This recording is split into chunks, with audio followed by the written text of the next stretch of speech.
Después de haber escuchado a Ana María ahora en esta sesión y después de haberla leído durante las últimas décadas,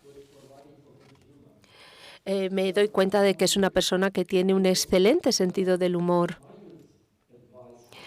Y tal y como ha dicho Michael, no voy a empezar presentando una disculpa por ser alemán. Él se disculpaba por no hablar español, pero sí me gustaría comenzar diciendo que el partido del domingo fue un partido muy interesante.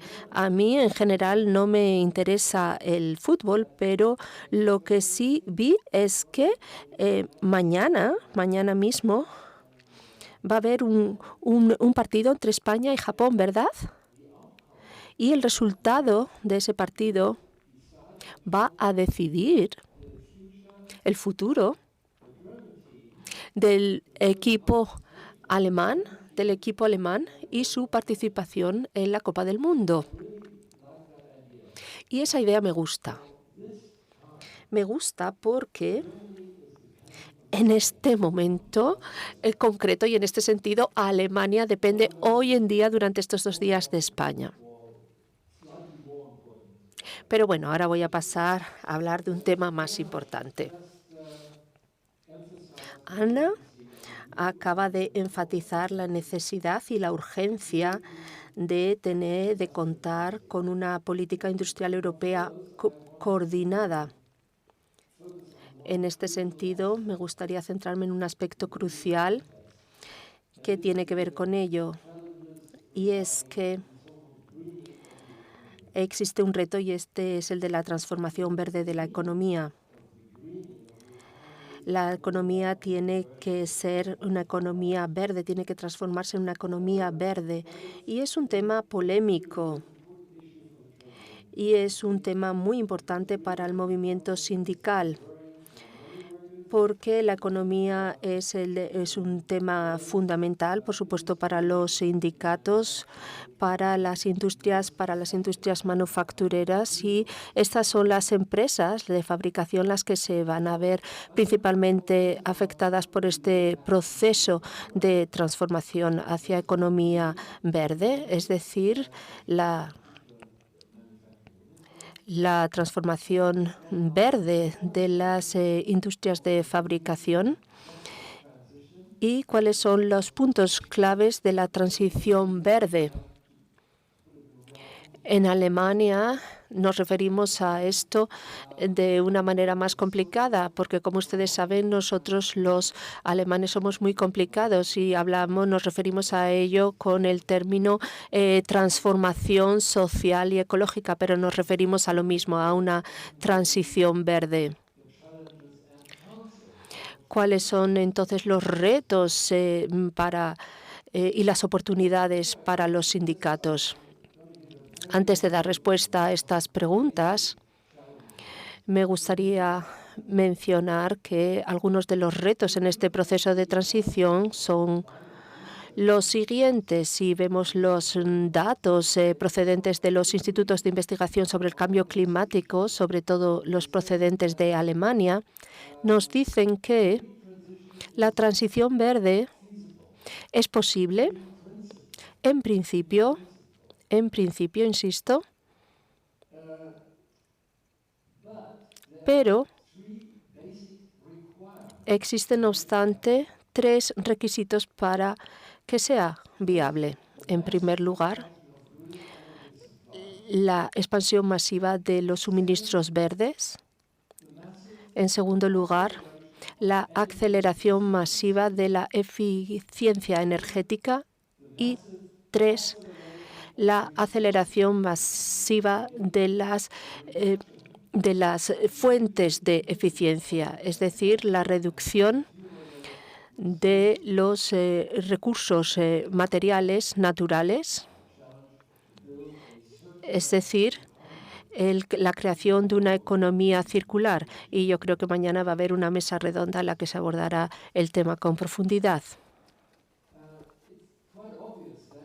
Es obvio que enfrentarse a estos desafíos requiere un gran cambio tecnológico y grandes inversiones.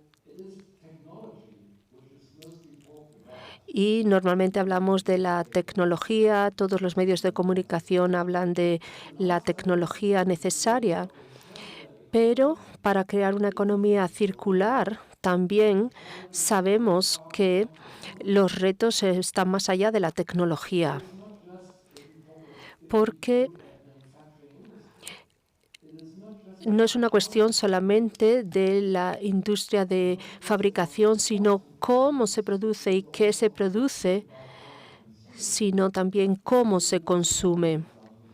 Y un ejemplo muy claro de esto es en la industria automovilística, es decir, qué tipo de coches vamos a necesitar en el futuro, cuántos. Por lo tanto, todo el sistema de tráfico está en la agenda. Y este es solamente uno de los ejemplos que ilustran este reto.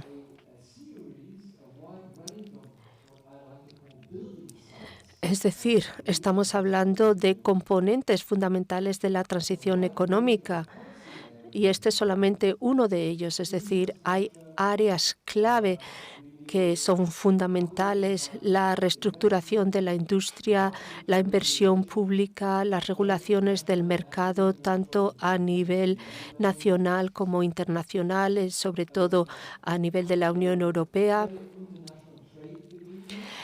Acuerdos de comercio internacionales fundamentales desde mi punto de vista, economía circular, ya lo hemos mencionado, patrones de consumo y finalmente estrategias sobre el mundo del trabajo, sobre el entorno laboral. Por lo tanto, estamos hablando de un proyecto muy ambicioso que incluye una dependencia mutua de los factores que lo constituyen y que tiene implicaciones fundamentales.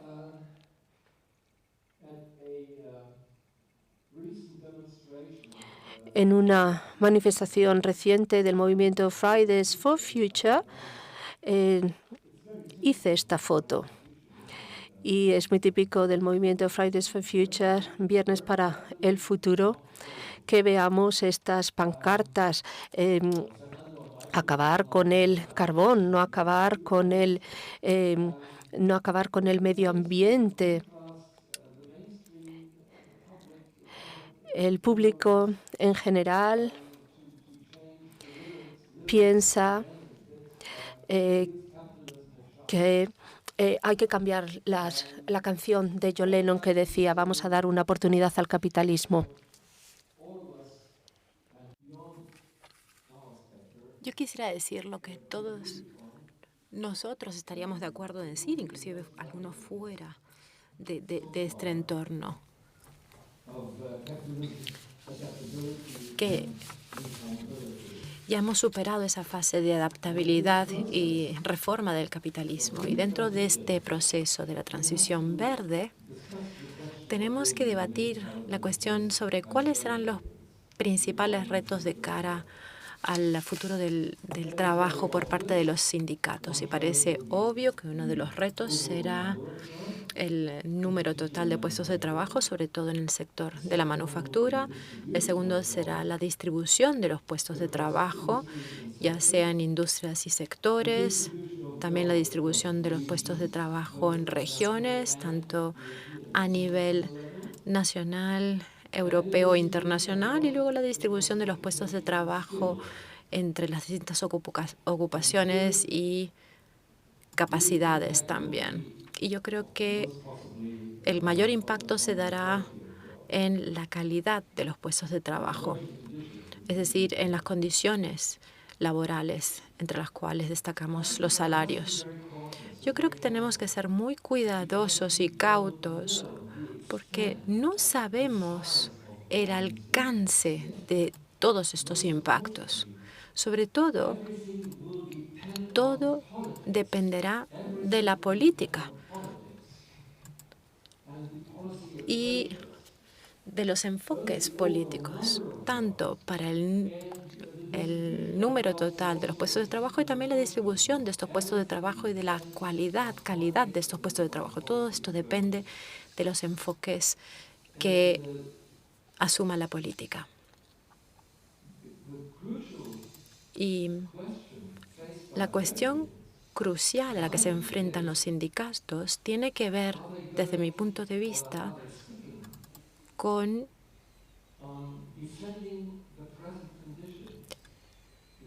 continuar defendiendo las condiciones presentes porque hay miedo frente al futuro, o,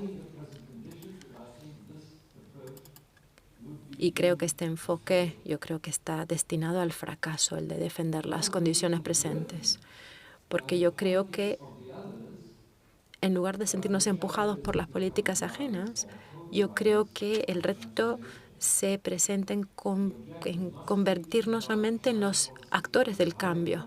Tenemos que combinar las políticas para lograr puestos de trabajo decentes, que estén alineados con la defensa del medio ambiente. Y esto es lo que implica una transición verde y una transición justa. Y por eso voy a hablar de las 3 áreas políticas que serán más relevantes para la involucración de los sindicatos en este proceso de la transición justa, la transición verde.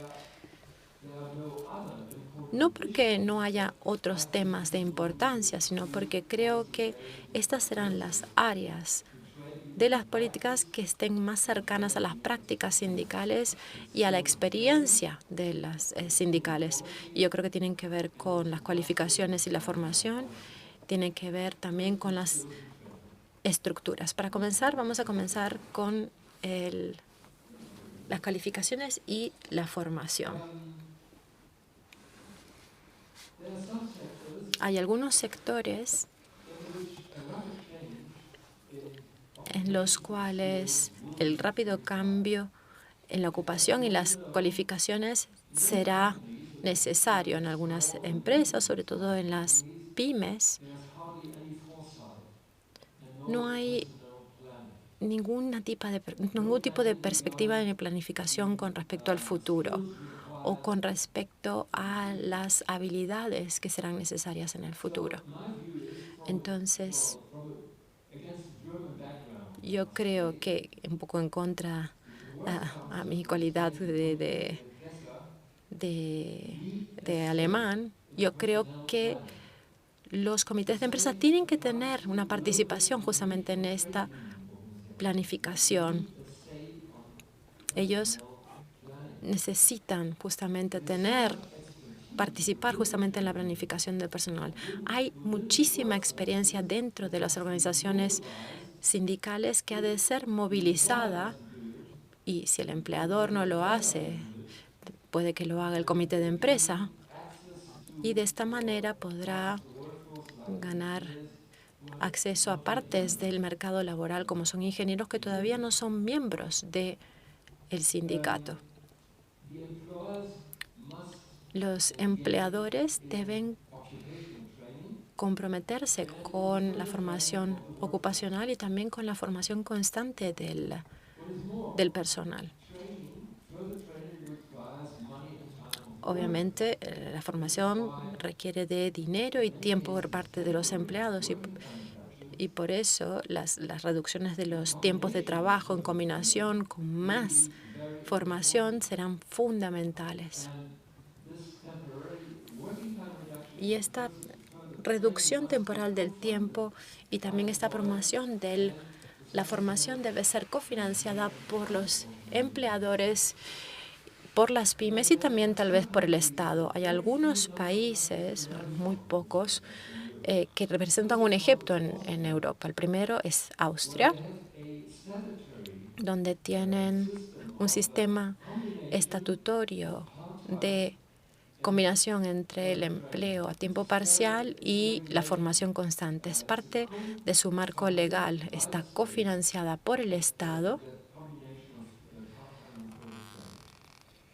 y por eso da buenos resultados. El segundo ejemplo es el de Suecia, donde también tenemos un sistema legal de apoyo financiero público para trabajadores mayores que traten de aprender nuevas habilidades. Algunos trabajadores mayores que tengan formación ocupacional, que tengan habilidades o experiencias, pero que saben que no hay futuro dentro de su ocupación o industria.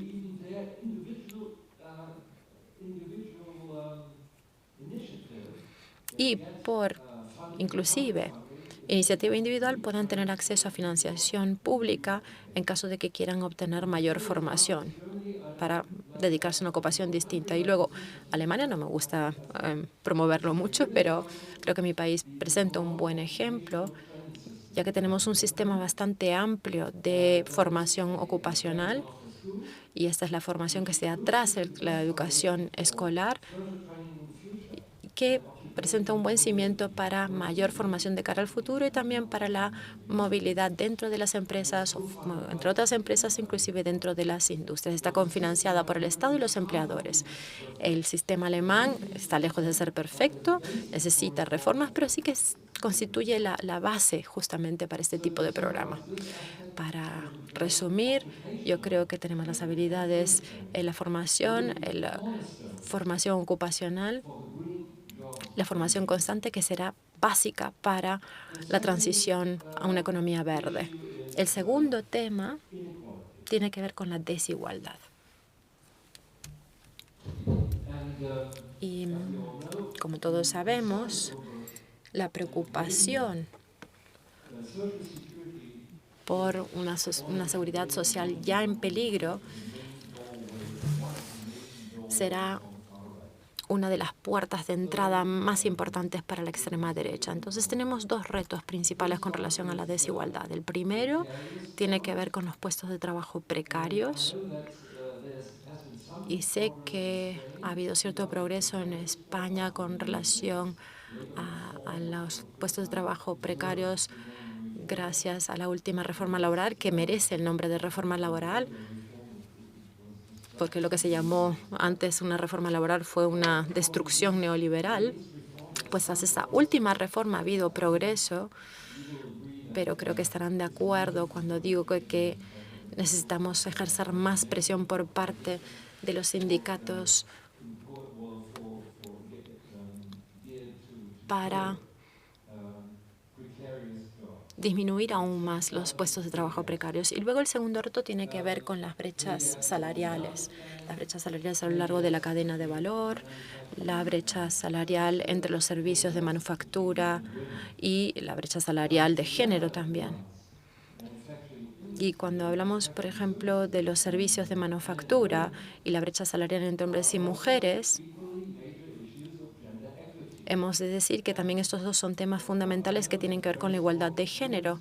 Sé que hay un movimiento de mujeres muy fuerte en España y creo que resulta obvio de que hay muchas posibilidades de colaboración entre los sindicatos y los movimientos de mujeres, pero también la colaboración entre los sindicatos de la manufactura y los sindicatos del sector de los servicios, que tienen que disminuir la brecha salarial de cara al futuro. Y he de decir que la colaboración entre los sindicatos de la manufactura y los de servicios no está muy bien desarrollada en Alemania. Y puede que sea una de las dificultades más grandes de cara al futuro, porque hay una enorme necesidad de que se produzca justamente esa colaboración entre estos sindicatos. El punto es que la condición preexistente fundamental para reducir las brechas de género, pero también la precariedad, es el impulso para recentralizar la negociación colectiva. Creo que ha habido algo de progreso en España, o así me consta, pero tenemos que seguir empujando para recentralizar la negociación colectiva, porque yo creo que es el mejor escudo contra la desigualdad, o por lo menos el mejor que tenemos como movimientos sindicales. Pero el problema de la desigualdad va más allá de estos retos, porque hay una enorme necesidad de un incremento de gasto público Y esto se refiere a las inversiones públicas en infraestructura. Y esto me lleva al tercer tema, que también es fundamental para la participación de los sindicatos, que tiene que ver con las políticas estructurales industriales y cómo financiarlas. Yo quisiera darles algunos ejemplos sobre la importancia de este tema. El primero tiene que ver con la industria automotriz. Es una industria que registra pérdidas de puestos de empleo. Pero lo que muchos no ven es que estas pérdidas de empleo tal vez hasta cierta medida se ven compensadas, por ejemplo, al aumento de empleo en otras industrias relacionadas con la movilidad, bajo la condición de que hay un cambio fundamental en las políticas de tráfico, sobre todo a nivel regional.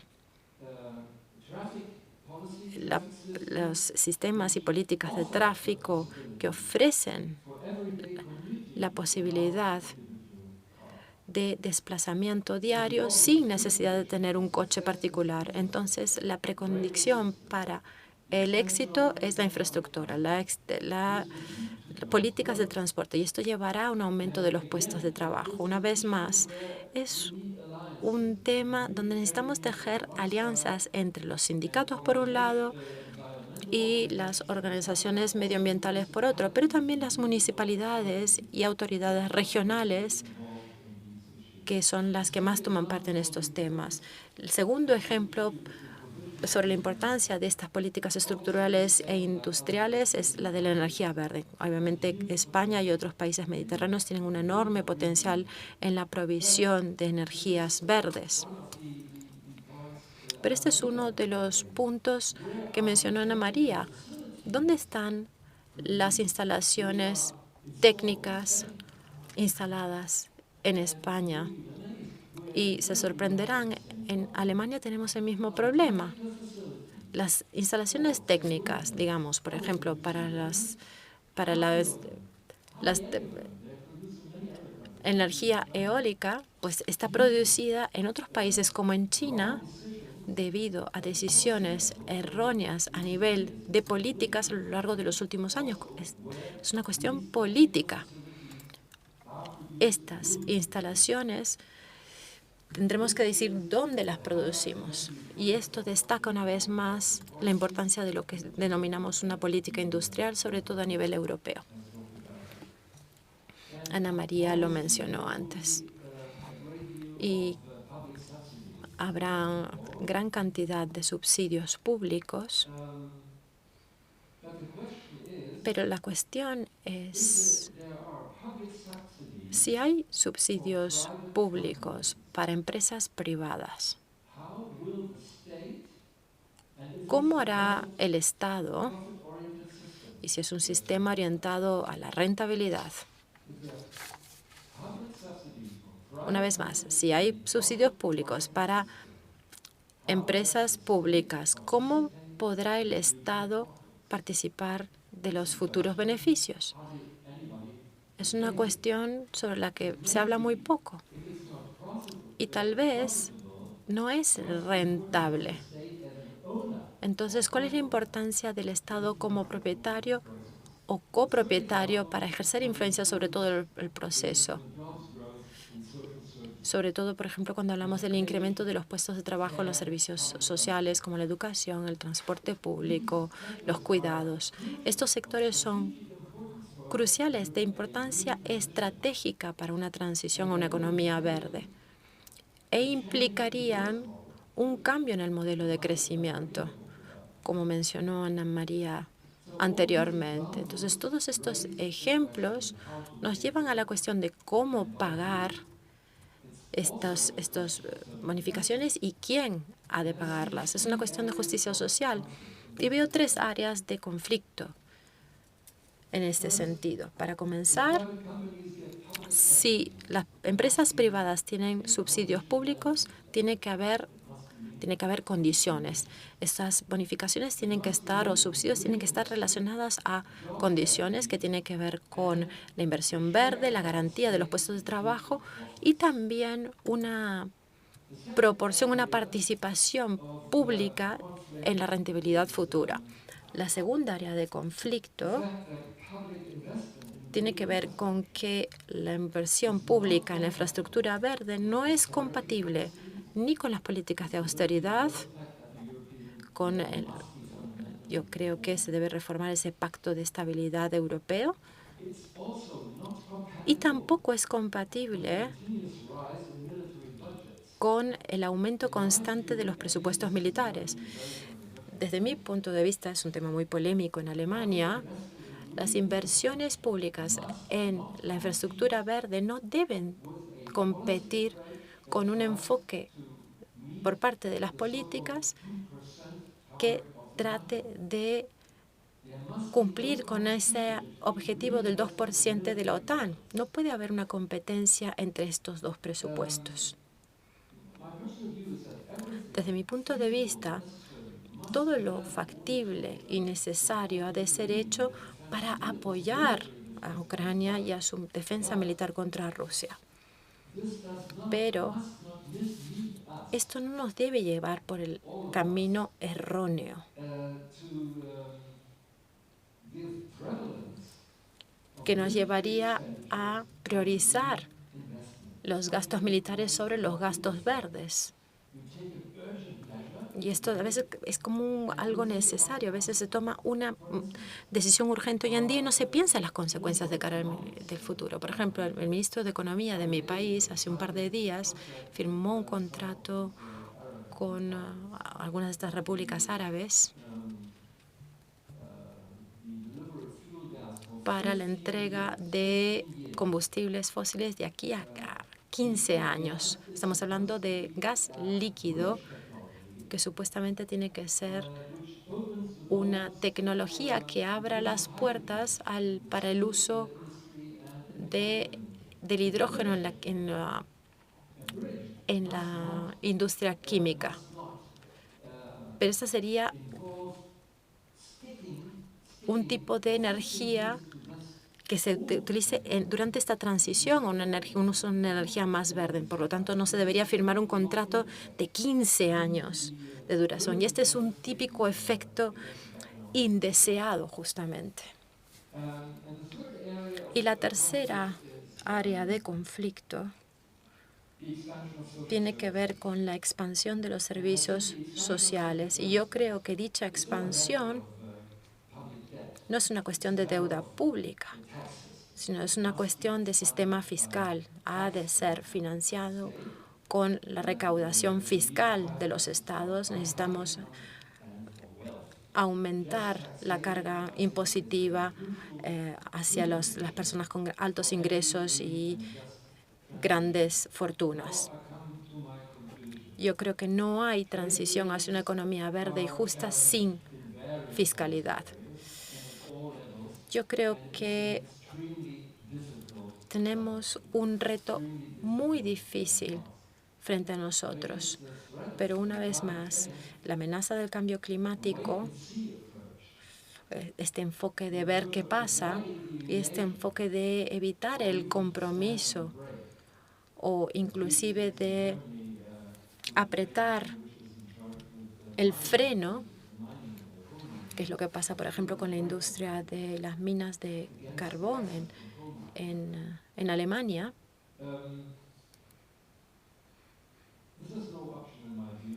Estas no son opciones posibles porque están destinadas al fracaso. Y al final abren la puerta a la extrema derecha. Paloma lo dijo esta mañana. Las únicas opciones que tenemos es la de escapar hacia el futuro. Para mí, el compromiso social y ecológico son dos caras de la misma moneda. Ninguna cara es posible sin la otra.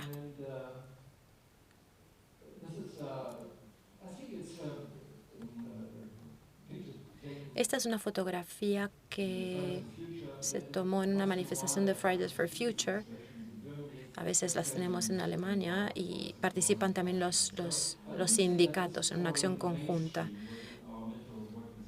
Yo no diría que este tal vez es un sindicato del metal, pero sí es una tendencia que tenemos cada vez más, la de concertar justamente estos eventos con Fridays for Future. Y creo que demuestra bastante bien